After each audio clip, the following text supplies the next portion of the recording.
अस्सलाम वालेकुम दोस्तों, मैं हूं शाहिद हुसैन। उम्मीद करता हूं आप सब खैरियत से होंगे। इस वीडियो में अंजू, सीमा हैदर और एक और कहानी आपके सामने रखनी है। मेरा यूट्यूब चैनल और उसके बाद आप फेसबुक पेज देख रहे हैं। अगर आप तक आपने मेरा यूट्यूब चैनल या फेसबुक पेज लाइक या सब्सक्राइब नहीं किया तो ज़रूर कीजिएगा, ताकि आने वाली वीडियोज़ आप तक बर वक्त पहुँच सकें और अपनी राय का इजहार भी आप ज़रूर किया करें।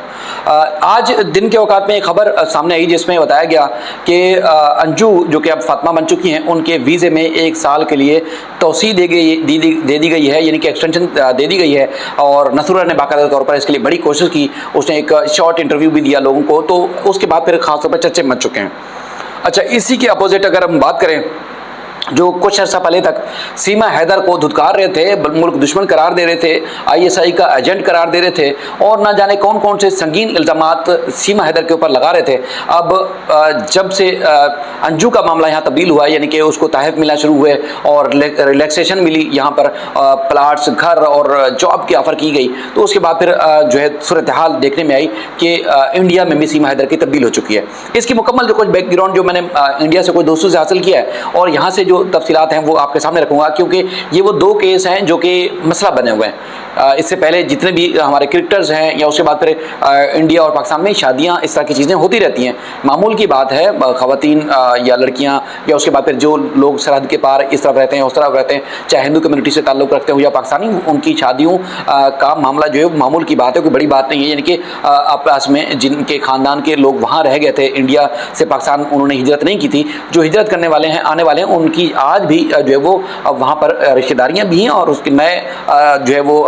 यानी कि रिश्ते आपस में करते भी हैं और एक दूसरे के इवेंट में शरीक भी होते हैं। इसी तरह हिंदू कम्युनिटी के लोग जो यहाँ से शिरकत करके गए थे और पाकिस्तान में रह जाने वाले, उनके आपस में भरपूर किस्म के ताल्लुकात हैं और ये मामूल की बात है, ये होती भी रहती है। कई इक्का दुक्का बीच में ऐसे केसेस आ जाते हैं जिनको जो है वो मुख्तलिफ फोरम पर जो मुश्किलात का सामना होता है वो अदालतों से ज़रूर रजू करते हैं। लेकिन सीमा हैदर और अंजू का मसला जो है वो गंभीर हुआ, वो सीमा हैदर का जो है वो मामला सामने आने के बाद। अच्छा, एक और बीच में अभी खबर आई जिसमें लोग बड़े हैरान थे कि ऑनलाइन तरीके से, यानी कि वीडियो कॉल के ज़रिए लड़की कराची की और राजस्थान का लड़का इंडियन, उसके साथ जो है वो शादी होती है। दोनों तरफ से जो है वो काजी बैठते हैं और उसके बाद फिर वीडियो कॉल के ज़रिए उनका निकाह पढ़ा दिया जाता है। उसको भी लोग बड़े इंजॉय कर रहे हैं कि देखें जी, इंडिया जो है वो 2 ले गया पाकिस्तान से और पाकिस्तान जो है 1 लेके आया। हालांकि मैं पहले भी आपको बता चुका हूँ, सिर्फ ये पाकिस्तान का मामला नहीं है, दुनिया भर में पसंद नापसंद के मामला होते हैं, लेकिन इनका मसला इसलिए गंभीर हुआ सीमा और अंजू का, क्योंकि दोनों शादीशुदा थी, दोनों की जो है वो डिवोर्स नहीं हुई, अलहदगी नहीं हुई और उसके साथ साथ दोनों के बच्चे हैं और दोनों ने घर वालों को झूठ बोला, अपने शोहरों को झूठ बोला, अपने माँ बाप खानदान वालों को झूठ बोला और उसके बाद फिर सरहद पार की, उस पर ज़्यादा तनाज़ा बना हुआ है। और लेकिन इसके अलावा बाकी जो लड़कियां हैं, बच्चियां हैं, किसी की रजामंदी से शादी होती है तो ये मामूल की बात है। उसमें भारतीय जो अखबार है वो दावा करता है जी, इंडिया टुडे, वो कहते हैं जी रियासत जो भारतीय है राजस्थान, उसका शहर जोधपुर है, वहाँ के एक नौजवान ने, कराची की एक लड़की है, उसके साथ उसने निकाह किया, जिसे दोनों ममालिक के काजियों ने जो उनकी मौजूदगी में ये निकाह जो अंजाम पाया। और उन्होंने ये भी कहा कि चूँकि वीज़े का जो अमल था दोनों ममालिक में, उसमें काफ़ी पेचीदगियाँ थी और दोनों जो ख़ानदान हैं उन्होंने सोचा कि चूँकि बच्चियों की शादी करनी है, बेटे और बेटी की, और वक्त गुजर रहा है, तो दोनों ने वर्चुअल तरीके से जो है वो शादी का फैसला किया। और उसके बाद फिर जोधपुर का जो दूल्हा है उसकी ये फरमाइश थी कि चूँकि उसकी जिस तरह की शादी हो रही है तो एक बड़े तरीके से सेलिब्रेट की जाए और बड़े तरीके से जो लोगों को एंटरटेन किया जाए, जैसे शादी हॉल में या शादी के जहाँ पर सजाई जाती है, जहाँ पे आपको पता है कि जहाँ पे पंडाल सजाया जाता है, तो उसमें लोगों की बड़ी ख्वाहिश होती है कि उसको लोगों को, दोस्तों को दिखाया जाए। तो उसने बाकायदा तौर पर इस शादी को दिखाने के लिए जोधपुर के इलाके में बड़ी जो है LED स्क्रीनें लगाई और दोस्तों को दिखाया कि देखें जी, पाकिस्तान में एक लड़की से मैं निकाह कर रहा हूँ, और लोगों ने उसको एंजॉय किया। तो चूंकि वीज़ा जो मामलात हैं वीज़े के, उस पर काफ़ी परेशानी थी, दोनों को नहीं मिल पा रहा था, पूरे ख़ानदान को, चूँकि शादी का इवेंट था तो बारात अगर इंडिया से यहाँ पाकिस्तान आ रही थी, कराची आ रही थी, तो पूरे ख़ानदान को वीज़ा लेना मुश्किल मरहला था, नहीं मिल रहा था। तो फिर इस तरह तय पाया कि वर्चुअल तरीके से, यानी कि ऑनलाइन या उसके बाद फिर कैमरों की रिकॉर्डिंग के ज़रिए या कैमरों के ज़रिए जो है वर्चुअल तरीके से इनकी शादी करते हैं, निकाह पढ़ाते हैं। उसके बाद फिर जिन जिनको वीज़ा मिलेगा या मिल चुका है उनको जो है वो भारत चले जाएंगे। उसके बाद फिर वलीमे की जो तकरीब होगी बड़े पैमाने पर, वो राजस्थान के इलाका जो शहर है जोधपुर, वहाँ पर होगी। तो ये जैसे मैं बता रहा था कि ये मामूल की बात है। इस तरह और भी कई ऐसे ख़ानदान हैं, उनकी शादियां और इस तरह एक दूसरे के इवेंट में आते जाते रहते हैं। अब मामला आता है सीमा और उसके बाद फिर अंजू का। जिस तरह अंजू यहाँ आई, उसके तमाम जो झूठ थे, तमाम वो झूठ जो आखिरी लम्हे तक बोलती रही, वो सारे के सारे बेनकाब हुए। एक एक चीज़, चूँकि हम जो ऑब्जेक्शन कर रहे हैं JN कुरैशी साहब या मजीद जज साहब, चूँकि कानूनी मामला के इशू के ऊपर मैंने कोशिश की कि उनसे टाइम लूँ और आपके सामने जो इफेक्ट्स हैं, जो इंडियन अवाम जानना चाहती है, पाकिस्तानी अवाम जानना चाहती है, जहाँ जहाँ इस मामला में दिलचस्पी रखने वाले हैं वो जानना चाहते हैं, उनको हक़ाइक़ पता चल सकें। तो ये गैर कानूनी अमल है, चाहे अंजू का मामला था या जो है वो सीमा का मामला है। चूँकि लोगों ने इसको ये समझा के देखें जी उसने इस्लाम कबूल कर लिया, उसके बाद फिर उसका जो पिछला जो निकाह था, यानी कि जो क्रिश्चियन मज़हब के तहत उसने इख्तियार किया हुआ था, वो फासिक हो गया, ख़त्म हो गया, और उसके बाद फिर वो अपनी मर्ज़ी से दूसरा निकाह कर सकती है, और उसने नसरुल्लाह से निकाह किया। उसके बाद फिर जिस तरह निकाह का मामला आया, उसके बाद फिर हमने देखा कि मुख्तलिफ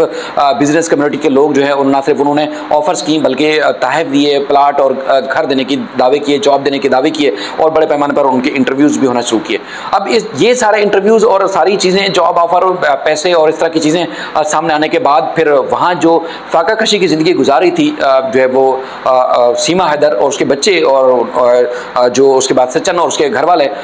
उनकी ज़िंदगी भी तब्दील होना शुरू हुई, क्योंकि 2 महीने से मुसलसल उनको अजियत का सामना था, अताब का शिकार थे। एक तो मीडिया पहरा लगा के बैठा हुआ है, और उसके बाद फिर आज तक इस वक्त तक भी जो इतलात हैं, उनका घर मुकम्मल तौर पर बंद है और लोगों को आने जाने की आज़ादी नहीं है। और उसके बाद फिर पुलिस और जो उनकी ATS है और मुख्तलिफ जो तहकीकाती इदारे हैं वो मुकम्मल तौर पर तहकीकात कर रहे हैं, फिल वक्त उनको आज़ादी नहीं दे रहे। लेकिन यहाँ से जब चीज़ें वायरल हुई मीडिया पर, यहाँ के ताजिर और मुख्तलिफ लोग जो है इंडियन मीडिया पर बैठ के वो वजाहत भी देते रहे, तफसीलात भी बताते रहे, तो वहाँ की फिल्म इंडस्ट्रीज़ और उसके बाद फिर मुख्तलिफ जो कंपनियाँ हैं उन्होंने भी जो है वो इनकी इसी किस्म की ऑफ़र्स जो है वो देना शुरू की। और उसके बाद फिर ना सिर्फ फिल्म में काम करने की ऑफ़र मिली, बल्कि उनको तहफ़, जॉब ऑफ़र और इस तरह जो है उनकी ज़िंदगी बदलने की कोशिश भी की गई। लेकिन अब तक जो इतलात हैं जो कि मैंने हासिल की इंडिया से, वहाँ कुछ साफ़ी दोस्तों से बातें हुई, तो वो कहते हैं कि जी जो इंडिया का तहकीकाती इदारा है उन्होंने किसी किस्म की अंजू को इजाज़त नहीं कहा, सॉरी सीमा हैदर को इजाज़त नहीं दी, और ना ही जो है वो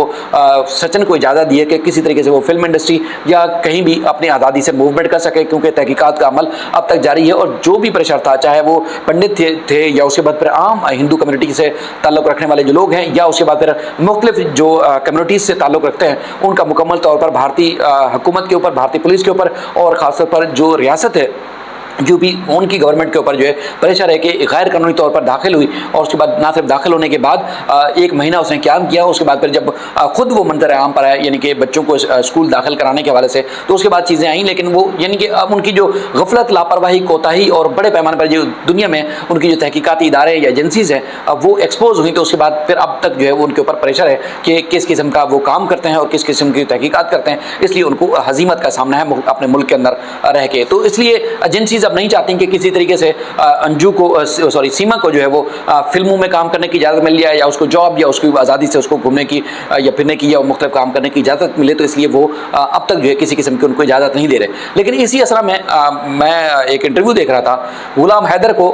जो कि आज तक सऊदी अरब में मुकीम है। हमने बड़े रब्ते करने की कोशिश की, मैंने इंटरव्यू भी किया था, आप सबको पता है। और हम चूँकि बहुत सारे केसेस ऐसे हैं जो एक क्रेडिट लेने की बात नहीं है, अगर किसी की मदद कर सकते हैं तो हमने कोशिश की, मुख्तलिफ औकात पे मुख्तलिफ केसेस में हमने लोगों की जितना अपने तौर पर मदद कर सकते थे उनको की, चाहे वो लीगल थी या उसके बाद फिर मीडिया के एंड से थी, हमने उनकी भरपूर किस्म की मदद की। और हम भी चाहते थे कि हैदर अगर मदद चाहता है या उसको किसी तरीके से अदालतों के फोरम पर, लीगल फोरम के ऊपर जितनी मदद हो सकती थी वो हम करना चाहते थे, लेकिन हैदर ने संजीदगी का मुजाहरा नहीं किया। अब भारतीय मीडिया जो है वो हैदर को मुबारकबाद दे रहा है, जनाब आपकी बीवी तो प्रेगनेंट हो गई है, वो हमल से है और उम्मीद से है, और अब तो उसका बच्चा होने वाला है। अब ये जो अल्फाज हैं यकीनी तौर पर ये कहने में बड़े आसान हैं, लेकिन अगर संजीदा शोहर हो, संजीदा ख़ानदान हो, जिसके ऊपर ये एक मुसीबत सी, एक अजियत सी, एक अजाब सा, या एक बड़ी एक दर्दनाक और एक मुश्किल मरहले से गुजर रहे हैं, तो उनको अगर मीडिया के ज़रिए खबर दी जाएगी तो कितना उनके ऊपर एक कर्बनाक और तकलीफ दे अमल होगा। बहरहाल उनको ये खुशखबरी सुना दी गई है गुलाम हैदर साहब को कि आपकी बीवी जो है सचिन की, चूँकि आप वाइफ बन चुकी हैं, तो अब वो प्रेग्नेंट है उम्मीद से, तो लिहाजा अब सचिन जो है बाप बनने वाला है। तो बहरहाल उसमें उन्होंने कहा कि देखिए जी, हैदर साहब ने क्योंकि ये अगर अमल होता है तो वो हराम होगा, वो जायज़ नहीं होगा। मैं बार बार वो जो है वो योगी सरकार और उसके बाद फिर जो है मोदी सरकार उनको जतन करते रहे कि देखिए जी मेरे बच्चे हैं, बीवी है, उनको वापस दिलाया जाए, और मैं आज भी चाहता हूँ कि मेरी बीवी बच्चे वापस आ जाए। और इसके अलावा उन्होंने अपने तौर पर इंटरव्यूज़ के अलावा कोई और काम नहीं किया। जो हमारी इतलात हैं, जिस तरह हम आप तक चीज़ें पहुँचाते रहें, बहरहाल उनको खुशखबरी सुना दी गई है मीडिया की तरफ से कि आप जो है, आपकी बीवी जो है वो मां बनने वाली है। तो इस तरह की सूरत हाल है। अब देखते हैं कि आने वाले दिनों में क्या हो सकता है, क्योंकि आज नसरुल्लाह ने खासतौर पर पैगाम दिया कि देखें जी, मैंने फ़ॉरेन ऑफिस और मुख्तलिफ दफातर में चक्कर काटे और उसके बाद फिर चूँकि 20 अगस्त को मियाद जो है